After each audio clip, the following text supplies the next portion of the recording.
Have you ever wondered how investors or business owners estimate whether a business will make money in the future? Let's say your friend wants to open a small tea shop. Before investing his money, he wants to know a few things. How much money can the shop make every month? How much will the expenses be? Will the business be profitable? And how long will it take to recover the investment?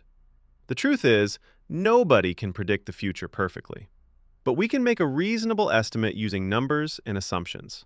And that's where a financial model comes in. A financial model is a very detailed representation of a company's finances in past, present, and use of that to assume and forecast the future finance.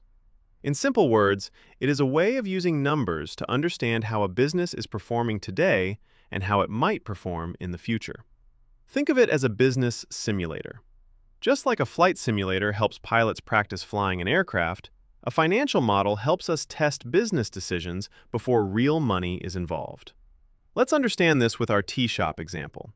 Suppose the shop sells 100 cups of tea every day, and each cup is sold for 20 rupees. That means the shop earns 2,000 rupees in sales every day. Now let's assume the shop operates for 30 days in a month. Monthly revenue would be 60,000 rupees. Next, let's estimate the expenses. 15,000 rupees for milk, 5,000 rupees for tea leaves and sugar, 10,000 rupees for rent, and 5,000 rupees for electricity and other costs.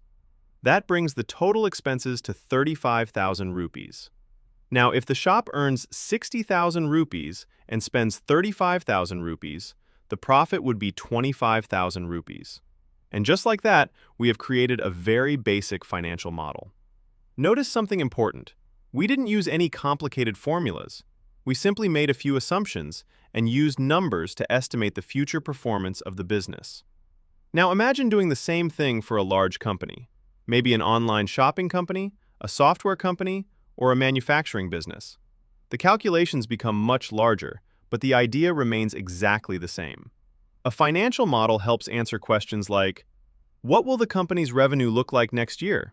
How much profit can it generate? Should the company open a new branch? Is the business worth investing in?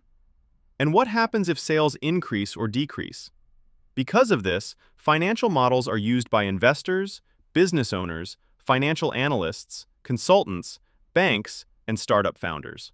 But remember, the goal of a financial model is not to predict the future perfectly. The goal is to make better decisions using logical assumptions and numbers. So if you remember only one thing from this lesson, remember this. A financial model is a numerical representation of a business that helps us estimate future performance and make better business decisions. In the next lesson, we'll look at who uses financial modeling and why it has become one of the most valuable skills in finance and business.